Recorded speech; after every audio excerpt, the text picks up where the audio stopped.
Dans un contexte de redéfinition de ses alliances stratégiques, l'Algérie renforce sa présence sur la scène européenne par une visite d'État hautement symbolique et opérationnelle en Slovénie.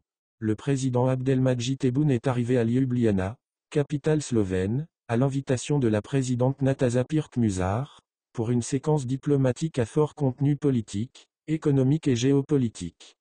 Dès son arrivée, le ton est donné, la présidente slovène qualifie la coopération algéro-slovène d'excellente, affirmant sa volonté de l'approfondir dans les domaines de l'intelligence artificielle, de l'énergie renouvelable, de la technologie de l'eau, de l'espace, de l'agriculture et même de la coopération policière.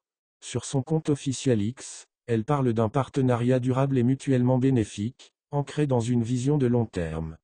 Cette visite présidentielle s'inscrit dans la continuité d'un rapprochement rapide et structuré entre les deux États, marqué notamment par la visite officielle du Premier ministre slovène Robert Golob en Algérie en mai 2024.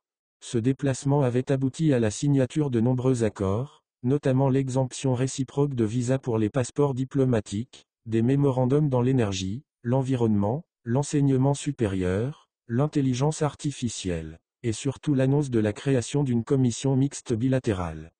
Un partenariat gazier solide lie également les deux pays. La société slovène Joplin dépend de l'Algérie pour environ 50% de sa consommation annuelle en gaz.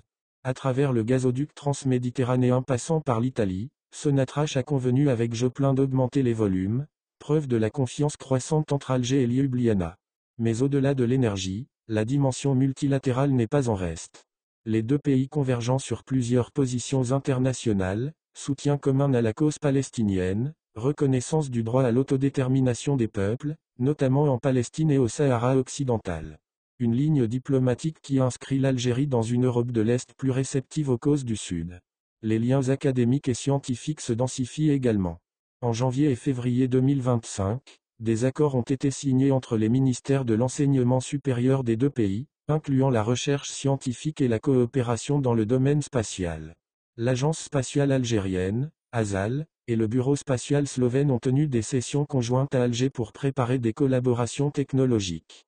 Le volet institutionnel connaît lui aussi une montée en puissance. Les ambassades respectives à Alger et Ljubljana ont été inaugurées récemment, scellant ainsi la nouvelle phase d'intensification des liens bilatéraux. Enfin, au niveau des symboles, la présidente Pirc-Musar a adressé un message de félicitations officielles au président Tebboune à l'occasion de sa réélection, saluant les progrès de l'Algérie sur la scène multilatérale, notamment au sein du Conseil de sécurité de l'ONU, où le rôle actif d'Alger ne passe plus inaperçu. L'affaire de l'enlèvement du youtubeur Amir Boukor, alias Amir DZ, prend un tournant diplomatique majeur entre la France et l'Algérie. À mesure que les révélations judiciaires s'accumulent, le spectre de l'espionnage, de la manipulation et des représailles diplomatiques alourdit encore un climat déjà très tendu entre les deux pays. Selon les dernières informations confirmées par plusieurs médias français, la DGSI, Direction générale de la sécurité intérieure, a identifié un second diplomate algérien comme suspect clé dans l'enlèvement, survenu entre le 29 avril et le 1er mai 2024 dans le Val-de-Marne. Le suspect, désigné comme S, est un ex-haut responsable de l'ambassade d'Algérie à Paris, mais surtout un officier du renseignement algérien, DGDSE, de 36 ans, ayant opéré sous couverture diplomatique en tant que premier secrétaire. La justice antiterroriste française le soupçonne d'avoir directement organisé ou coordonné l'enlèvement, en lien avec un réseau structuré. Ce nom s'ajoute à celui d'un agent consulaire algérien déjà mis en examen en avril, ce qui porte à 2 le nombre de diplomates algériens directement impliqués dans l'affaire.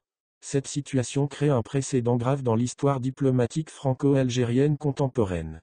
Alger n'a pour l'instant fourni aucune réponse officielle, et S n'a pas pu être interpellé, vraisemblablement protégé par son immunité diplomatique. L'enquête, désormais menée par le parquet national antiterroriste, PNA, a été déclenchée après une série d'événements troublants, dont le retrait bancaire de 2 000 € par le suspect, considéré comme le paiement présumé des ravisseurs.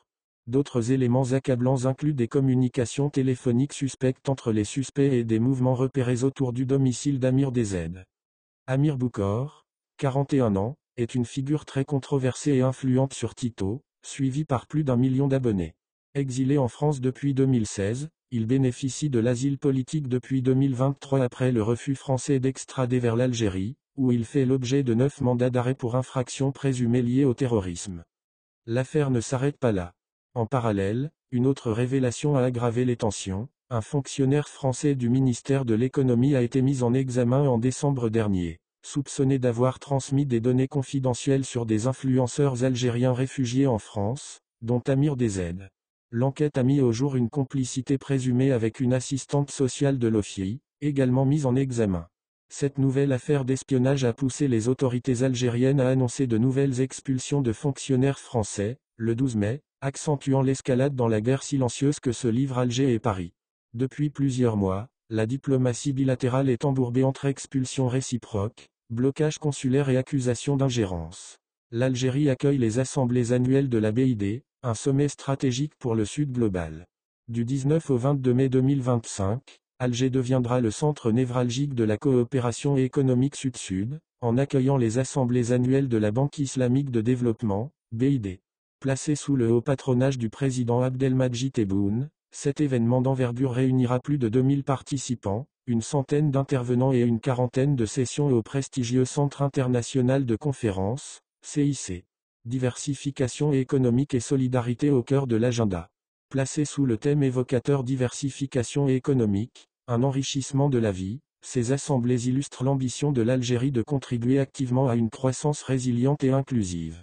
Le Conseil des gouverneurs de la BID, réunissant les ministres des Finances et de l'économie des 57 États membres, examinera des stratégies concrètes face aux défis de l'après-Covid, des conflits et des transitions écologiques.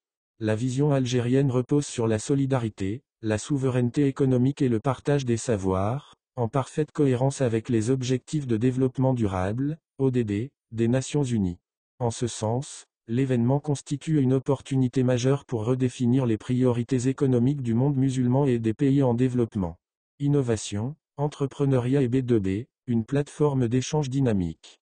Au-delà des sessions institutionnelles, ces assemblées se distingueront par une programmation riche et inclusive, forum du secteur privé, rencontres B2B, sessions d'experts et espaces d'exposition rythmeront les journées. Le mot d'ordre: accélérer la diversification économique à travers l'innovation et les partenariats. Les entrepreneurs, chercheurs, gouvernements et ONG auront l'occasion d'échanger sur des projets structurants dans les domaines de l'agriculture intelligente, de la finance islamique, de la technologie verte et de l'éducation. Une vitrine des réussites et un levier pour de nouveaux partenariats. Des espaces de networking et d'exposition mettront en valeur les réussites des États membres, dans un esprit de mise en commun des bonnes pratiques. Ce sera l'occasion pour l'Algérie de présenter ses réformes économiques, ses hubs industriels émergents, ainsi que son rôle dans la transition énergétique régionale. La BID, moteur du progrès basé sur les valeurs de la charia.